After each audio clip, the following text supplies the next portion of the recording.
All right. Here we are. It is the 19th day of the Dark Ember Tree Advent Calendar series. We are at the home stretch. Probably have more mass mutations now because the ratio is definitely in this favor.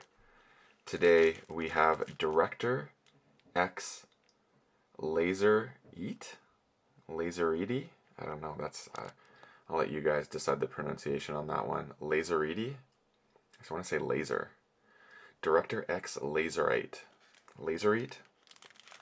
Yeah, that's going to be awkward. So we got Shadows, Star Alliance,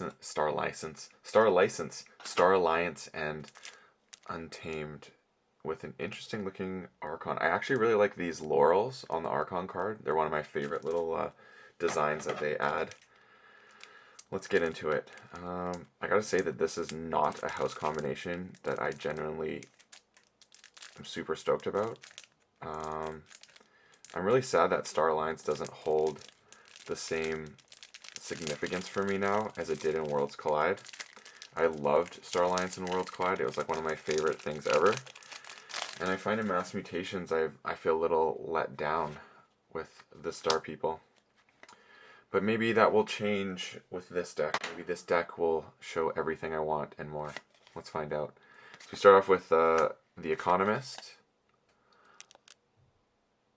Look over there. Double look over there with a Pip. Rad Penny. Boneheart Venom. Booby Trap. Fidget. Ransack. Doom Sigil, don't have a lot of those, that's pretty tight. Finishing Blow. Sacro Thief. Techno Thief. Then we got an Access Denied, ×2. Hadron Collision. Observe You Max. Observe You Max. Observe You Max. Red Alert. Scout Pete, come on Transporter Platform. Particle Sweep.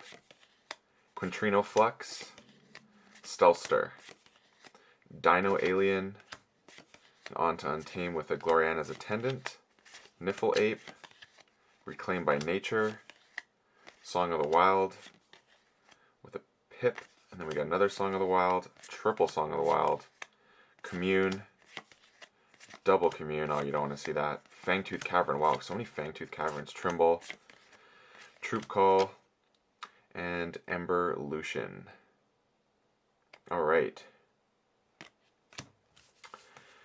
Not excited about this deck. For realsies, this deck did not excite me. Unfortunately, my feeling of these houses was not changed. I see there's going to be issues with this deck, and we'll get into that shortly. Let's get the count going. So Ember, we got 1, 2, 3, 4, 5, 6, 7, 8, 9, 10, 11, 12, 13, 14. And creatures, we got 1, 2, 3, 4, 5, 6,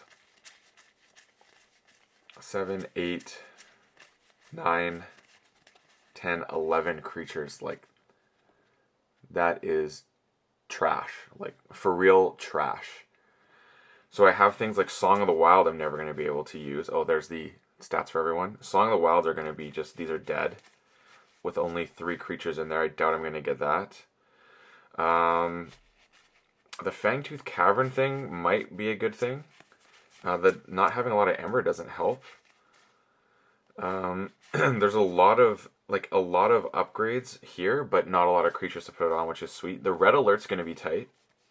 Quintrino Flux is good, so we got some board control in that aspect here. The Techno Thief and Sacro Thief are like my big creatures. I don't even know if I want to play Doom Sigil with such low creatures. The only good thing is that the pennies could put in all our work in that way. I think there's good board control for sure, and there's some Ember control. Again, Ember Lucian is going to be good. There's a lot of ways the fact that I have a low creature count that's going to work, but this is then each player reveals their hand and puts each creature from their hand into play ready. That is the one thing that could really hurt me, because if I got to be mindful of how many creatures do I have in hand when I'm doing this, And then how many creatures does my opponent have? Because it could backfire where I just wipe the board and I don't have a lot of things to put into it, and then my opponent now has a really strong board to start their next turn and can essentially call maybe a house they weren't planning to because of all these ready creatures they can reap with. So have to be mindful of that in that regard. But if the board's getting out of hand, it's just another tool to help deal with that. Obviously, artifact control is great.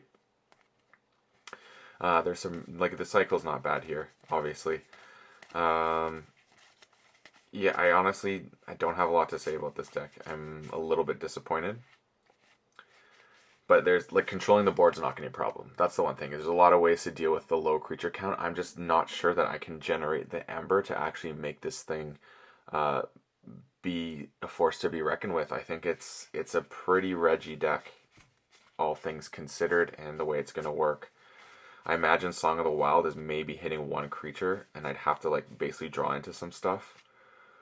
And then these communes, I think, super dead cards. Super dead cards.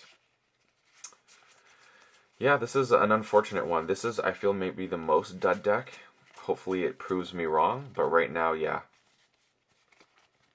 I don't think it's going to work that great. But there is some cool things here. Hopefully the Rad Pennies is going to put in some work. What else? Yeah, there's just a lot of way of controlling the board here. Like, that stat's really nice, but yeah, I just don't feel excited about playing this deck. But I will, and I want to see if maybe I'm wrong. Please, viewers, if you notice some things that I overlooked, please let me know. But I feel like that low creature count with the Ember not supporting that low count is really unfortunate. And we'll have to see how it actually plays. I'll definitely be looking for the turn 1 commune because I'm not worried about getting behind on board with all the things that exist in here. So we'll probably be hard mulliganing for that. As always, everyone, may your Ember never be stolen and your keys forged promptly. Have a good one.